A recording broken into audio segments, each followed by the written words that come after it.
winter came a little earlier this year, and we have had a couple of measurable snowfalls. It caught us a little off guard as we had not had a chance to put the plow on the tractor yet, or rearrange the implements for the winter months. In fact, many of the leaves were still on the trees and had not fallen yet. So the project for this afternoon is to rearrange our implements for the winter use, with the idea that some of these will be used sooner than others after the snow has melted in the spring. The grapple and bucket will get removed first to make room for the plow.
When not in use, most of the implements get stored in this gray tarped shed.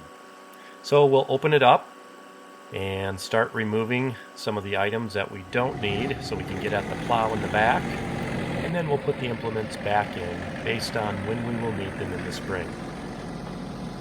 First, we'll need to dump the ballast box so we can use the 3-point attachment on the rear of the tractor to pick up the implements and move them.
The plow sits at the back of the shed all summer long, and now we'll pick it up and put it in the pull shed because we'll be hopefully using it on a more regular basis throughout the winter months to remove snow from the driveway.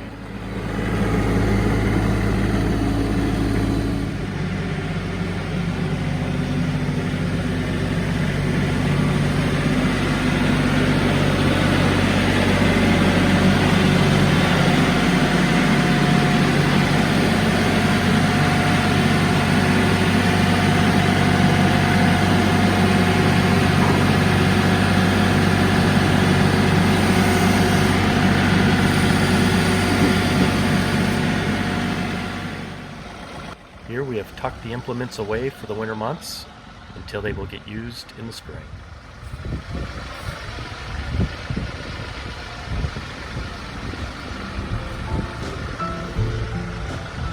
Please like and subscribe as we continue to put out more videos of our John Deere 3038E. Thanks for watching.